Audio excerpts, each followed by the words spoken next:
তো এখন বাজে 12:30। আমি এই যে রেডি হচ্ছি, পন্সটা পুরোই শেষ হয়ে গেছে। তো চলো একটু আইলাইনার পরে নেই। আইলাইনারটা দেখো হাফ পরেছি, ওপরে লেগে গেছে।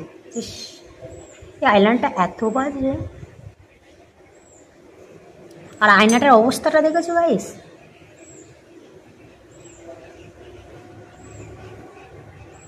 হ্যাঁ, কোথায় যাবো সেটাই তো বলতে ভুলে গেছি। তো যাব আজকে দেওরের ষষ্ঠী পুজো। তাই ভাবতে পারছো কত বড় আমার দেওর হয়েছে।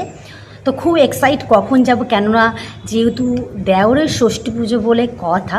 তো চলো আমি আগে রেডি হয়ে নিয়ে তোমাদের সাথে কথা বলবো। আর এই সুন্দর শাড়িটা আমি পরেছি, এই সুন্দর শাড়িটা আমাকে দিয়েছিল আমার দাদা, ওই ভাই ফোটাতে দিয়েছিল। তো এই নতুন আজকে পরেছি। এই দেখো উপরে লেগে ভর্তি হয়ে গেছে।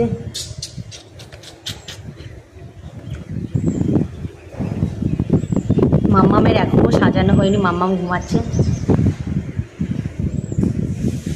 আমার কর্তামশাই এখনও স্নান করছে।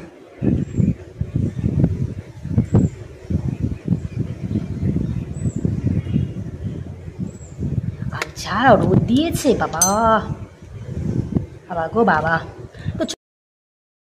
তো ফাইনালি রেডি হয়ে গেছে। আর এখন বাজে 1টা। অরিন্দম খোঁজে পুরো ভোম হয়ে গেছে।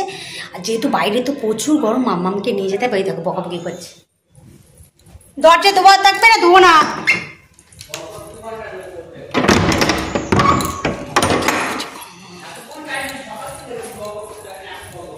চলো চলো চলো, হয়ে গেছে, বাই।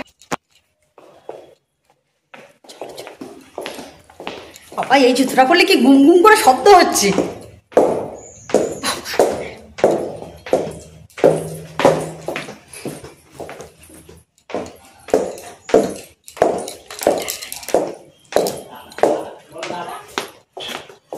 ও কাকু ভাত আছে, তুমি ভাত খেয়ে নেবে।